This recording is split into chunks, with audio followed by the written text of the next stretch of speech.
The salamanders. The third group of elementals is the salamanders, or spirits of fire, who live in that attenuated, spiritual ether which is the invisible fire element of nature.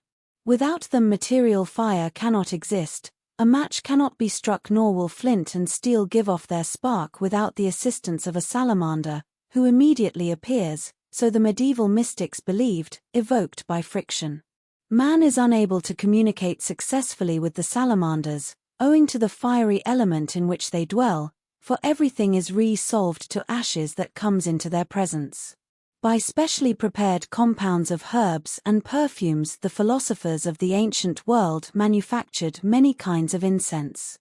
When incense was burned, the vapors which arose were especially suitable as a medium for the expression of these elementals, who, by borrowing the ethereal effluvium from the incense smoke, were able to make their presence felt. A salamander, according to Paracelsus. From Paracelsus Auslegung von 30 magischen Figuren. The Egyptians, Chaldeans, and Persians often mistook the salamanders for gods, because of their radiant splendor and great power. The Greeks, following the example of earlier nations, deified the fire spirits and in their honor kept incense and altar fire, burning perpetually. The salamanders are as varied in their grouping and arrangement as either the undines or the gnomes. There are many families of them, differing in appearance, size, and dignity. Sometimes the salamanders were visible as small balls of light.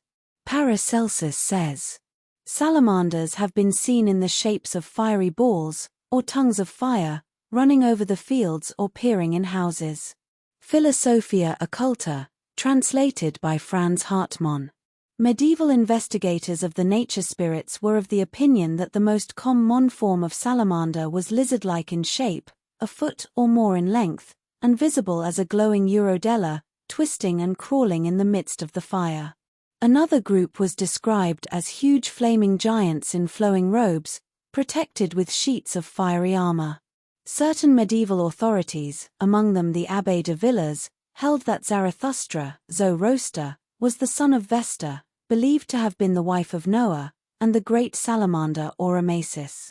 Hence, from that time onward, undying fires have been maintained upon the Persian altars in honor of Zarathustra's flaming father.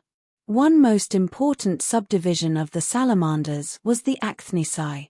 These creatures appeared only as indistinct globes. They were supposed to float over water at night and occasionally to appear as forks of flame on the masts and rigging of ships, St. Elmo's fire.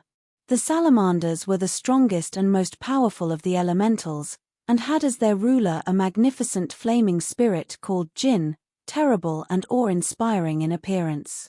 The salamanders were dangerous and the sages were warned to keep away from them, as the benefits derived from studying them were often not commensurate with the price paid.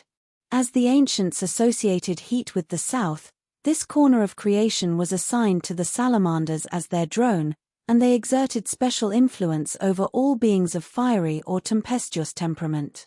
In both animals and men, the salamanders work through the emotional nature by means of the body heat, the liver, and the bloodstream. Without their assistance there would be no warmth.